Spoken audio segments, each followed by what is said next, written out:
Fakta terkuak, Pak RT ungkap status Arsyad Ahmad di KTP. Teka-teki soal masa lalu Arsyad Ahmad hingga kini masih jadi misteri.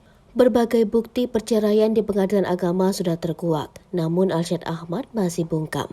Ada fakta baru yang dikuak Pak RT di kediaman Arsyad Ahmad. Pihak RT maupun RW tak pernah menerima izin soal pernikahan.